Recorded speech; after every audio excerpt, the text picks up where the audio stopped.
Hi friends, ఈరోజు మళ్ళీ మీకోసం ఇంకో రైస్ ఐటెం చూపిస్తున్నానండి.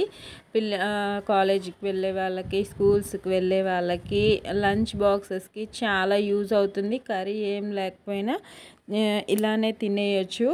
దీని పక్కన రైతా పెట్టుకొని అయినా తినచ్చు. చాలా బాగుంటుంది, ట్రై చేయండి. ఈ రైస్ కోసం నేను ఇప్పుడు ప్రాసెస్, ఇంగ్రీడియంట్స్ క్లియర్గా చూపిస్తాను. ఈజీ ఇంగ్రీడియంట్సే, ఇంట్లో ఉన్న ఇంగ్రీడియంట్సే. చింతపండు ఒక 1 స్పూన్ అంత చింతపండు తీసుకోండి, సరిపోతుంది. తీసుకొని దాన్ని చక్కగా వాటర్ వేసి నానబెట్టుకుందాం. ఒక పావు గంట సరిపోతుంది, ఎక్కువసేపు అవసరం లేదు. నానబెట్టేసుకొని ఇంకా దానిలో ఇప్పుడు లవంగాలు 3, యాలకులు 3, నెక్స్ట్ 1 ఇంచ్ దాల్చిన చెక్క సరిపోతుంది. మళ్ళీ ధనియాల పొడి, ధనియాలు ఉన్నా వేసుకోండి. నేను పొడి ఉంది కాబట్టి వేసేసుకుంటున్నాను. ఒక 1 స్పూన్ అంత ధనియాల పొడి.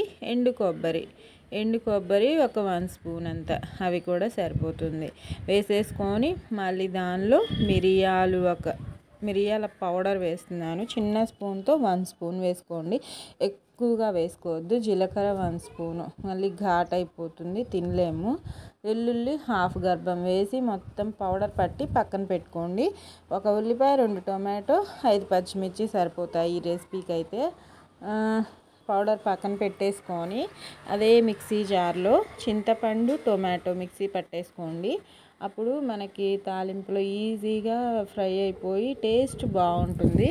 వేసేసుకొని ఇంకా స్టవ్ మీద కుక్కర్ పెట్టుకున్నాను.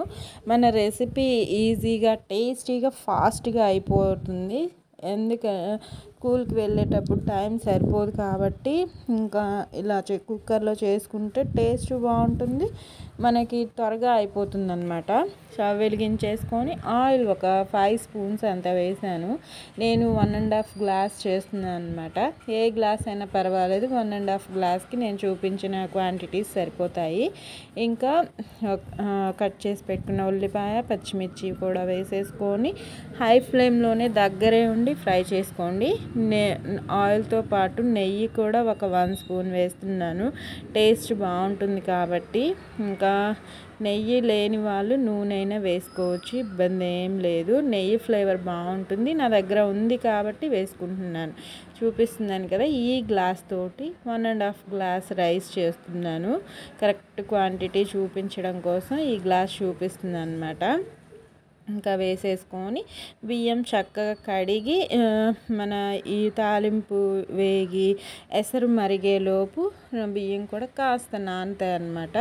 ఇంకా ఒక్కసారి ఇలా ఫ్రై చేసుకొని ఈ చింతపండు, టొమాటో మిశ్రమం ఉంది కదా, అది ఈ ఉల్లిపాయలు వేగాక వేసేసుకుందాము. వేసుకొని తాలింపు వేగుతూ ఉన్నప్పుడే దీన్ని కూడా లైట్గా ఫ్రై చేసుకుంటూ ఉంటే ఈజీగా పచ్చివాసన పోతుంది.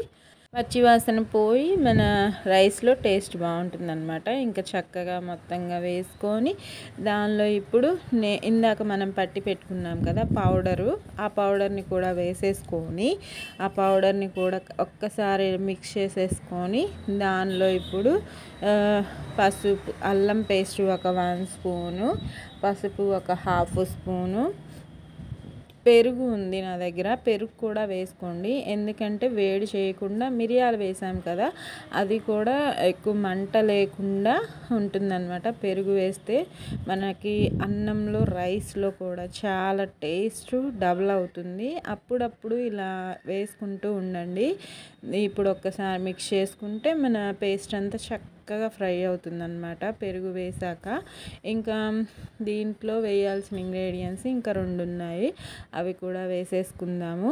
పసుపు ఒక 1/2 స్పూను, కారం ఒక 1 స్పూన్ వేసుకుందాము. ఎక్కువగా అవసరం లేదు, మనం మసాలాస్ ఆల్రెడీ వేసాం కాబట్టి ఎక్కువగా వేస్తే మళ్ళీ తినలేము, కారం ఎక్కువైపోతుంది. వేసుకొని దాంతోపాటు కొత్తిమీర, పుదీనా, కరివేపాకు 3 వాష్ చేసుకొని వేసేసుకుంటున్నాను, ఫ్రెష్గా ఉన్నాయి. ఇంకా చక్కగా ఇలా వేసుకొని వాటిని కూడా ఫ్రై అయ్యేంత వరకు, పచ్చివాసన పోతే సరిపోతుంది, డీప్గా అవసరం లేదు. లైట్గా మిక్స్ చేసేసుకొని అది వేగాక ఇంకా దానిలో ఎసురికి వాటర్ వేసేసుకుందాము. నేను ఆ గ్లాస్తో ఒక గ్లాస్ అయితే నేను చూపించే చెంబుతో ఒక చెంబు పోస్తాను. అంటే 1.25 కరెక్ట్గా సరిపోతుంది నాకు ఆ చెంబుతో. ఇదంతా ఒక్కసారి ఇలా మిక్స్ చేసుకుంటే మనకి అడుగు పట్టకుండా ఈవెన్గా ఫ్రై అవుతుంది ఈ మసాలా మొత్తము. చూడండి ముద్దగా భలే ఉంది కదా. ఇదంతా ఎసురు పోసాక దాని ఫ్లేవర్కే మనకి చాలా టేస్టీగా అనిపిస్తుంది. రైస్ అయితే చాలా బాగుంటుంది. చూడండి ఆయిల్ పైకి తేలిందంటే ఇంకా ఫ్రై అయిపోయినట్టే తాలింపు అయితే. ఇంకా దీనిలో వాటర్ వేసుకుందాము. కరెక్ట్ క్వాంటిటీలో వేసుకోండి. పాత బియ్యం అయితే ఎక్కువగా వేసుకోండి, కొత్త బియ్యం అయితే కాస్త తగ్గించి వేసుకోండి వాటరు. నేను కరెక్ట్గా ఈ చెంబుతో 1.25 వేసుకున్నాను.